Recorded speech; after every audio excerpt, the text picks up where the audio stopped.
This is Harry Potter. And these are his friends, Hermione, Ron, and Neville. This is his arch nemesis, Malfoy. And this is his least favorite teacher, Professor Snape. After yesterday's Quidditch victory, Harry and his teammates celebrated raucously in the Gryffindor common room. They obtained massive amounts of butterbeer, despite the heavy sin tax, and fun was had by all. The Ministry of Magic imposes such extractions on its citizens because demands for most alcoholic beverage is inelastic, meaning people are willing to buy the same amount even if there is a small change in price. The Bunty-Bots every flavored beans that they ate, on the other hand, have elastic demand, which means that they could be replaced with, let's say, things like chocolate frogs, and so demand for this good would be considered inelastic because a small change in the price would mean the revelers would have bought frogs instead. But back to our Harry. Harry laments the tragedy of the commons in this quite literal representation. People use public places as much as they can and any way they can, and this can be tragic when beautiful living rooms become smashed.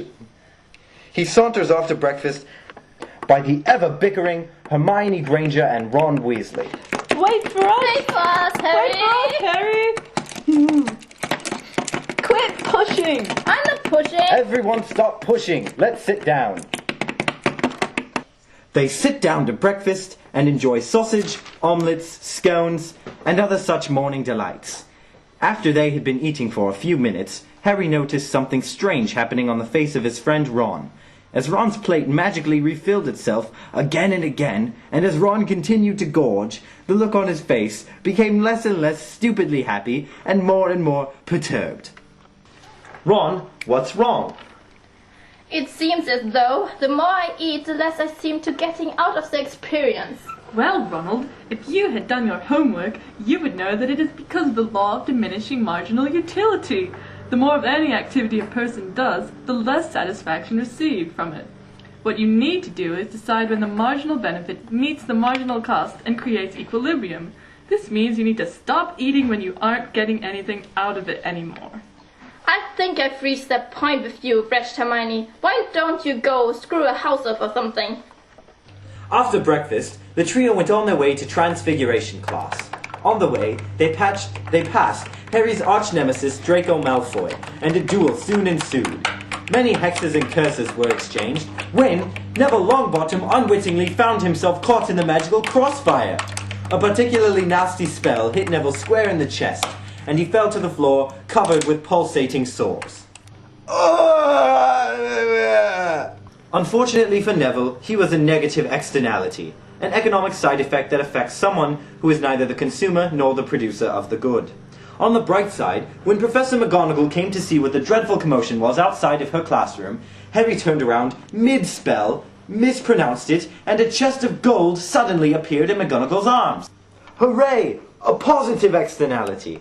McGonagall was external to Harry and Malfoy's decision to duel, but she certainly benefited.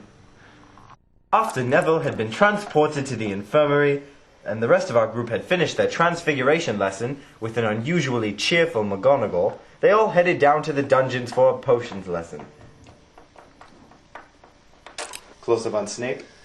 What are you doing here?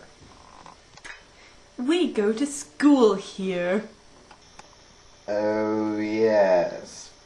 Well, take a seat, class. We're going to make a sneezing potion. The children went about making their potion, and were taking extra care to use all of the appropriate ingredients. Hag's foot, devil's snare, apple seeds, eye of newt, the bones of Jesus, and a drop of vinegar. But Professor, we don't have any vinegar. You idiot girl! Everyone knows that doxy blood has the same magical properties as vinegar. Drink, my beauty, drink. Yes, yes.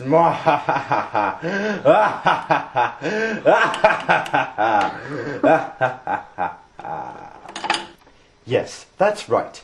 Doxy blood and vinegar are substitute goods, goods that are used in place of one another, at least in the magical world. As Professor Snape pointed out, doxy blood and vinegar can be used interchangeably. In a similar vein, eye of newt is almost always used simultaneously with hag's foot, the way that peanut butter is often used with jam.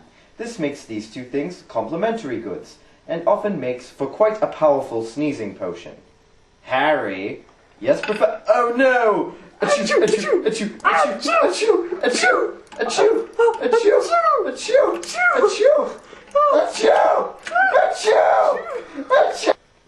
Later on, Harry went to visit his dear friend, Rubeus Hagrid. Hi, Hagrid. Arr, hello, young Harry. Now, I must tell you, I'm a little worried. You see Norbert over there? Well, he's not just any dragon. He's a Norwegian ridgeback, which means that I had to go all the way to Norway to buy him. Now see, Norwegians don't use the same currency we do. They have a different currency with a different value. And so I had to use the exchange rate to calculate how much it would cost me in their currency. And now I have to do the same thing with all of the feed that I buy for him from Norway. And I'm worried because our galleon is slowly depreciating. I just can't take all of the stress, Harry. I can't take it anymore. I must kill him. I must kill him, Harry. We'll do it together, Hagrid. No! Later on, around the time that the trumpet wench was calling for dinner, as all of Hogwarts gathered to get to dinner, they had a rather, shall we say, unexpected guest. Here's Voldemort! Ah! Ah! Ah!